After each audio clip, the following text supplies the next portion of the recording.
Greetings to Mr. John and other professors. Today, Group 8, consisting of myself, Pei Min, and my two group mates, Ting Ni and Alicia, will be presenting on the research topic of accommodating persons with reduced mobility in air travel. Persons with reduced mobility will be referred to as PRMs throughout this project.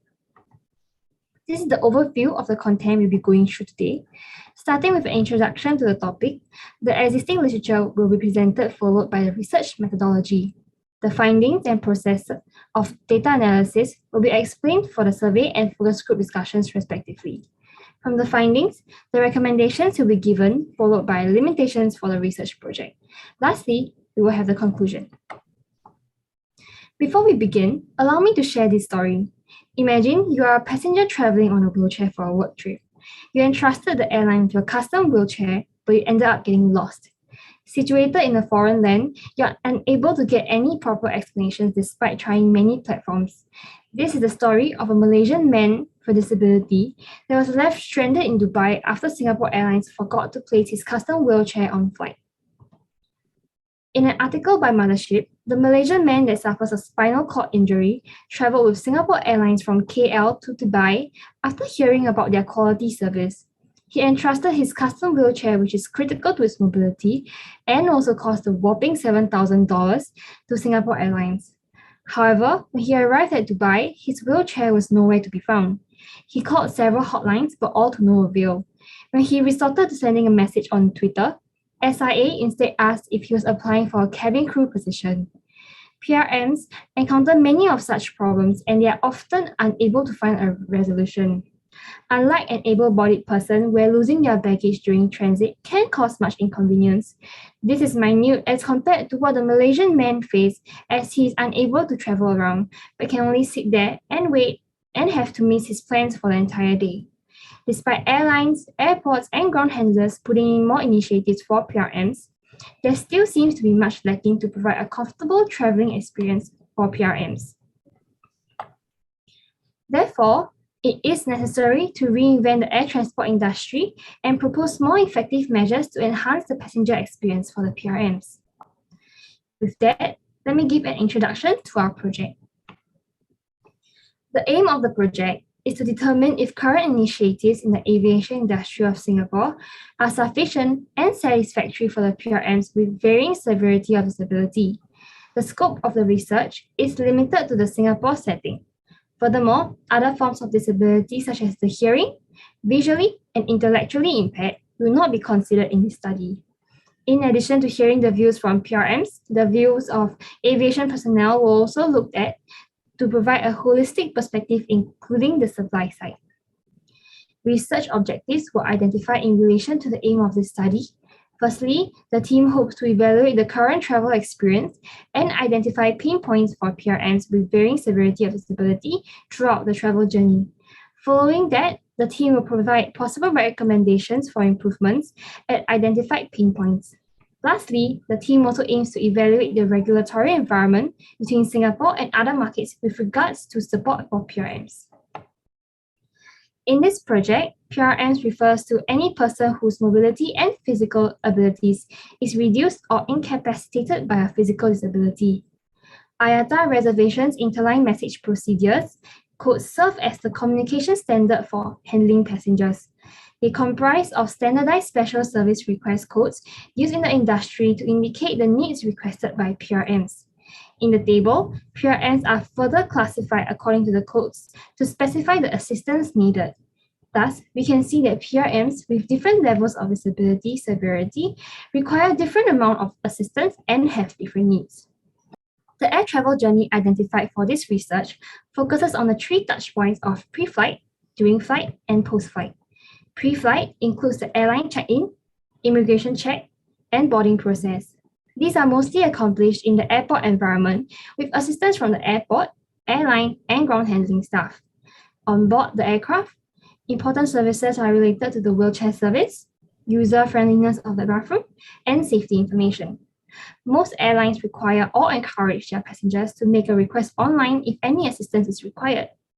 Following the arrival of the flight, passengers will have to disembark and pass through immigration to later collect their baggage.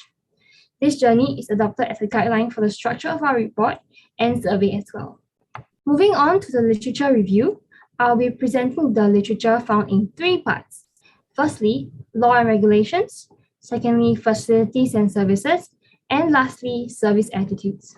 Singapore's discourse on disability began in the 1970s after a disability rights movement in the US advocated for changes and improvements to the quality of life for people with disabilities.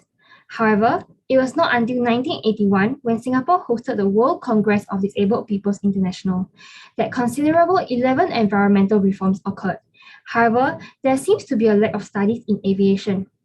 Singapore signed the United Nations Convention on the Rights of Persons with Disabilities in 2012. This encouraged a revision in the Code on Accessibility in the Built Environment to include airports to accommodate PRMs. To be certified as a Singapore air operator, an airline is mandated to be in compliance with legislation and air navigation regulations set up by the Civil Aviation Authority of Singapore. However, the focus was on aviation safety. There are also advisory circulars pertaining to the carriage of PRMs following the United Nations Convention, but there is little influence given that airlines are not mandated to adopt these recommendations. Looking at other countries, there are various acts and regulations to prevent discrimination of PRMs in the aviation industry. However, there is a lack of such in Singapore. Next, on facilities and services, literature suggests that airports and airlines' impetus to include certain facilities and services was to improve their brand. US Government Accountability Office stated that airports vary in their specific accessibility limitations, and some provide service beyond what is required, hence demonstrating the lack of consistency and considerations of end users' needs in the services provided for PRMs. Government Accountability Office of US also found a significant increase in total complaints towards airlines and airports from 2010 to 2018. The team also researched on the problems encountered by PRMs with the facilities and the services provided throughout the air travel journey. Literature on problems faced with the facilities and services was found from multiple research papers, mostly based in United States, United Kingdom, and Taiwan. Thus, a lack of research based in Singapore can be observed. At pre-flight, research found poor check-in facilities, multiple physical barriers, long wait times for boarding, and uncomfortable aisle chairs. During flight, there was misallocation of seats, uncomfortable aircraft seats, hassle of visiting the lavatory, and small aircraft lavatory. Lastly, post-flight observed problems with wheelchair collection and damaged wheelchairs. Apart from tangible areas, services and attitudes, which are intangible elements, also play a crucial part to the experience of PRMs. There can be improvement in behaviors and service level with attitudinal modification when the staff is equipped with practical knowledge and allowed repeated exposure about PRMs from trainings. From all these, we can observe a lack of studies concerning PRMs in the aviation industry and even lesser in the Singapore context. This section will illustrate the design of the research and the methods used to prove the identified hypothesis using a mixed method approach. Among the 4 common worldviews, the team will be adopting the transformative paradigm in this research, which is directly associated with the mixed methods research. The transformative paradigm emphasizes the use of mixed methods to target the voices of those marginalized, such as the disabled. Online surveys were conducted to gather reliable information on a general perspective of PRMs in their travel experiences. Focus group discussion sessions with PRMs and aviation personnel were also conducted to have an in-depth understanding of their personal experiences and gain a supply-side perspective respectively. This mixed method approach will allow for a holistic view of the research topic with both qualitative and quantitative data. We have the study process shown in this diagram. As previously explained, a literature review was done preliminary to gather data and identify research gaps to form the basis of the research, and later the hypothesis. 5 sets of quantitative null and alternate directional hypotheses were crafted for the study based on the literature review conducted. The hypothesis will be shown and explained later during data analysis. The questionnaire for the survey comprises a combination of closed and open-ended questions. With understanding of the PRMs, the online survey was designed with the consideration to limit the number of open-ended questions. The survey was designed to practice sensitivity and avoid technical jargon in the survey. The survey covers 6 sections. Section 1 offers a brief understanding of the participants. While it is recognized that certain PRMs may necessitate the assistance of a caregiver to complete the survey, the team included a question to define the context in which the participants were completing the survey. This will also aid in filtering any inaccurate responses. Section 2 aims to gauge the relevance of the answer to our target group. Participants that do not qualify for the criteria of travel within the last 10 years will be directed to Section 6. Section 3, 4, and 5 seek to investigate the participants' travel experience throughout various travel phases, including pre-flight, during flight, and post-flight. Section 6 attempts to gather recommendations of participants, given that one tends to be more aware of their personal needs. It also includes a question requesting participants to highlight additional experiences that were not covered in the earlier sections. The team has come up with a list of leading questions to steer the focus group discussions. However, there might be the need for additional questions by the moderator to build upon what participants have mentioned. The list may not be exhaustive and followed exactly.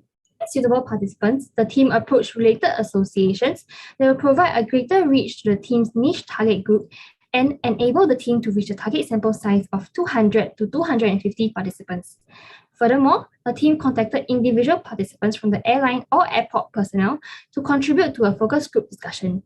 The team will not restrict the aviation personnel participating to only the current staff, but will also consider previous employees.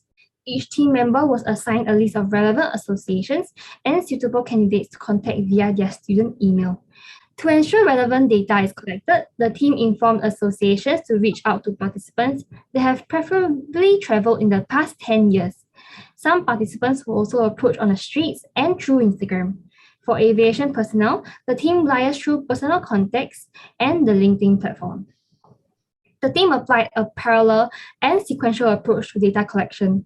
This is done through online surveys completed by PRMs and focus group discussion sessions. Online surveys were sent to participating associations and later forwarded to individual participants. Doing the study through an online platform instead of physically will allow participants to complete the survey in the comfort of their own homes.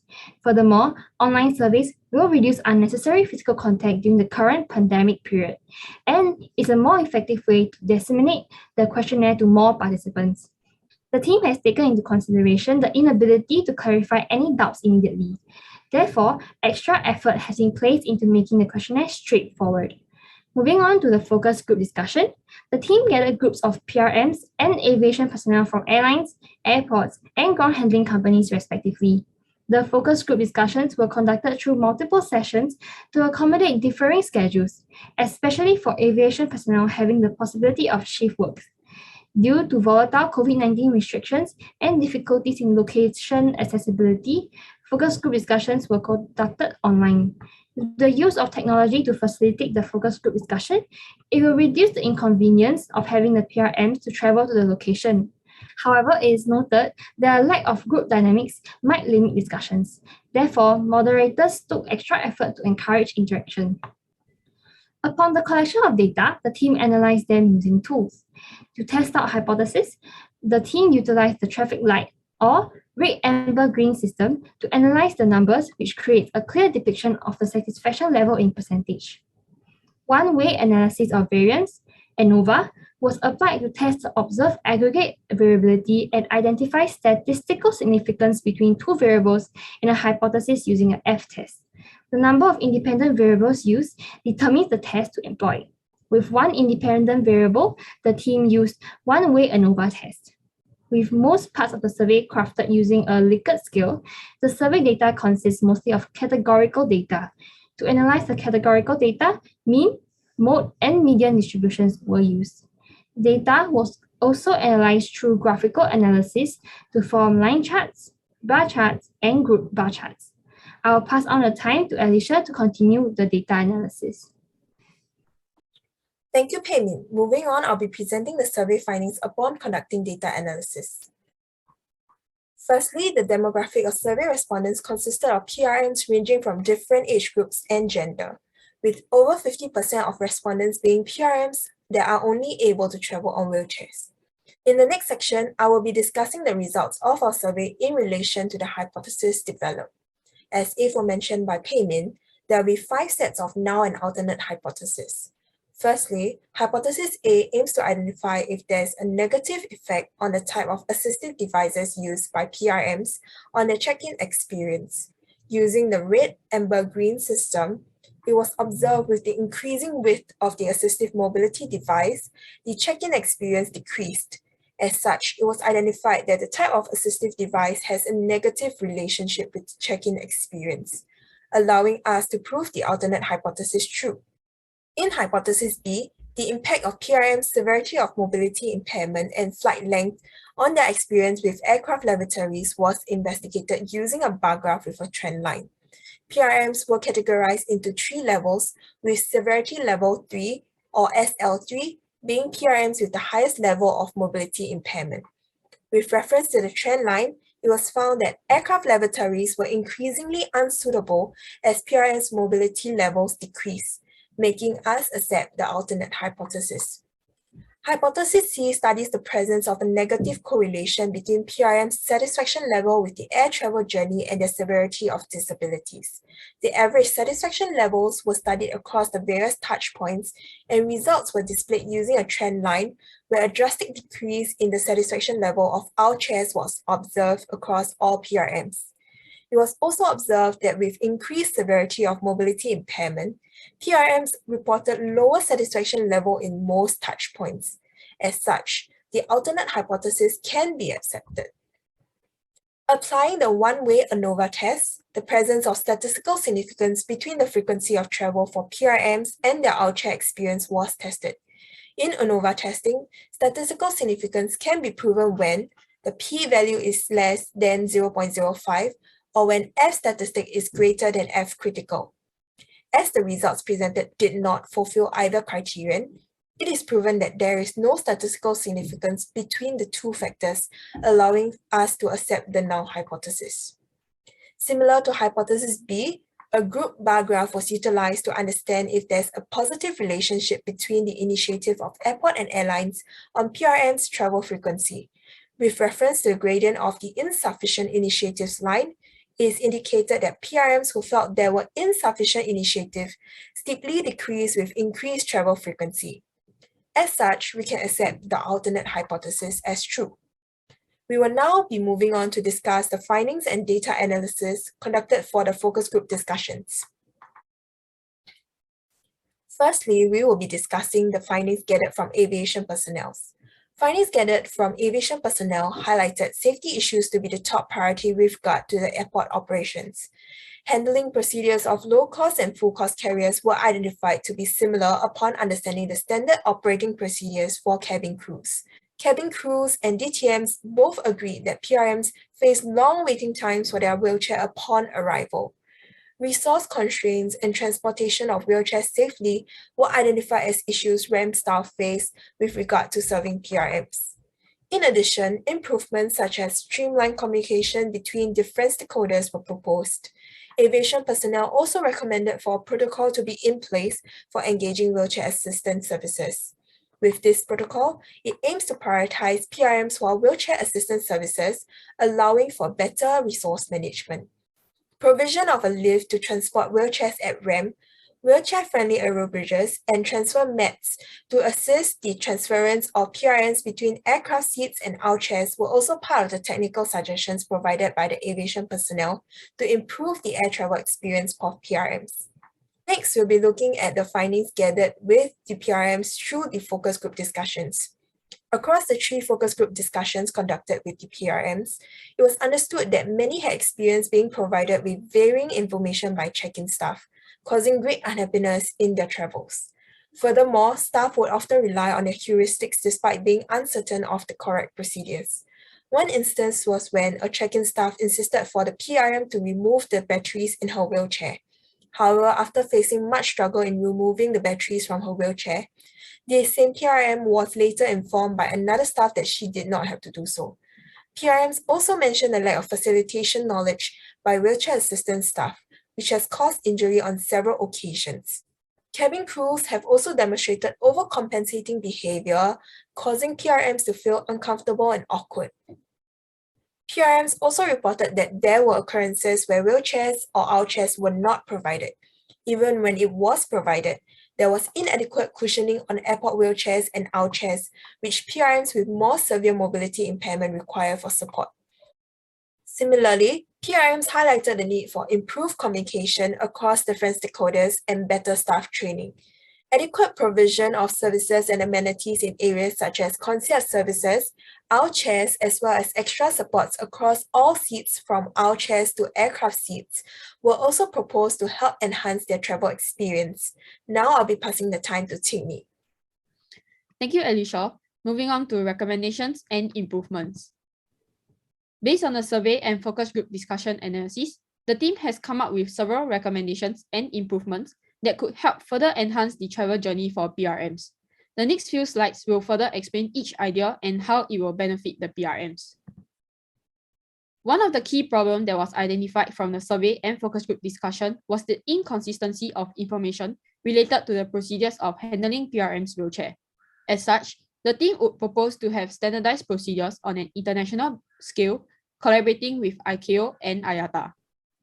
This SOP can give airport and airlines personnel a common reference point, and they can have a better idea if PRMs are allowed to push the wheelchair to the gate. This will minimize confusion at the check-in counter and prevent incorrect information being transmitted, thus improving the satisfaction level at the check-in touchpoint. Next, the team would like to propose to have a single wheelchair, also known as the all-in-one wheelchair, to be used throughout the entire air travel journey. Furthermore, a private area near the check-in counters can also be set up to provide a more feasible space for transference process. In this case, it will encourage PRMs to check in their device early and reduce the need for multiple transference process for the entire travel journey, and also eliminate the need for assistive device to be transported down to the belly hole at the gate. The next recommendation would be improving the current aisles wheelchair design. Based on the focus group discussion and survey results, many has pointed out that the aisles wheelchair design is not well designed and a lack of support for their condition. Hence, the present aisles wheelchair needs to be upgraded to provide the necessary supports for the PRMs. Collaborations between the aircraft manufacturers, ICAO, IATA, and vendors is necessary to produce the most suitable personal mobility aid for PRMs. Improvements such as having the head support, seat padding, and restraining straps should be implemented into the new design. The new wheelchair design will benefit PRMs by giving them better support while sitting on the wheelchair, which will help to enhance the travel experience for PRMs and thus encouraging PRMs to travel more frequently, which will benefit airlines and airports in the long run. Next, the lavatory inside aircraft should be further improved to allow PRMs and their caregiver to enter the lavatory concurrently. With the current design, PRMs encounter space constraints while transferring to their toilet seat. Hence, the team would like to propose an improvised lavatory design from ST Aerospace to fit PRMs' needs on aircraft. With this design implemented on aircraft, it will allow PRMs and their caregiver to enter the cubicle concurrently. This design will create an additional 40% space, and this creates space for PRMs and their caregiver to use them concurrently. Furthermore, it will provide a more secluded space to do the transfer process from the aisle chair to the toilet seat. By implementing this new lavatory, it will encourage more PRMs to travel with them, thus increasing profit in the long run. The next recommendation is to introduce a team to provide service dedicated towards the PRMs. This team can be established to assist PRMs in every step of the air travel journey, be it the check-in or boarding touchpoint. This helps by addressing any potential confusion along the way, and also especially during the initial stage when SOPs are enforced. To address the issue of having additional costs, ground handling companies can tap on current resources from the wheelchair assistance team. This proposed idea will benefit the PRMs as it helps to create a smooth and stress-free travel experience just like any other travelers. Additionally, having a staff attached to a PRM can help by resolving any problems faced by the PRM. Lastly, coming up with various initiatives to be implemented in the aviation industry can be costly, which can be difficult to encourage airlines and airports to roll out. Hence, to ensure that stakeholders within the industry recognize the importance of improving the accessibilities for PRMs, entities such as Skytrax can help to accelerate the introduction of this initiative. With all the recommendations explained earlier, it will only benefit the PRMs if it is actually enforced. Therefore, this recommendation can help encourage a change in the aviation industry. Moving on to limitations, the research report on the travel experience for PRMs is subjected to several limitations. Firstly, as Singapore's population is considered relatively small compared to other countries, the team faced challenge sourcing for suitable candidates based on the requirements that was listed on the report. This results in a small sample size generated, which might lead to the inaccuracy of data analysis. Secondly, as the team lacks connection to non-profit organizations and welfare associations, it was difficult to gather support to help in publicizing of the survey. To gather sufficient respondents was one of the greatest challenges that the team faced. Lastly, as mentioned earlier that Singapore is considered to have a small population, the results obtained from the research study might not be an appropriate representation for other countries. There were also a lack of research study on this area in Singapore context, which the team was unable to compare past and current initiatives. In conclusion, as Singapore strives to place emphasis on inclusivity on areas such as public transport and infrastructure, the aviation industry should also be considered as well. Awareness of this issue and how it can further improve is necessary so as to uplift marginalized groups. Based on our research study, the team can conclude that there is a need for the improvement of checking-in assistive device, aisle share, and the design of aircraft lavatories. Aside from that, there is a lack of initiatives to promote inclusivity in the aviation industry, thus reducing the satisfaction level for PRMs throughout the entire travel journey. As such, a common streamlined procedure is necessary so as to reduce miscommunication between stakeholders. Furthermore, constant new research between stakeholders is necessary so as to continuously encourage PRMs to travel. Making inclusivity a standard in the aviation industry serves as a basic right for PRMs and also introduces a practice for continuous review and improvement for all. With that, we have come to the end of the presentation. Thank you for your kind attention.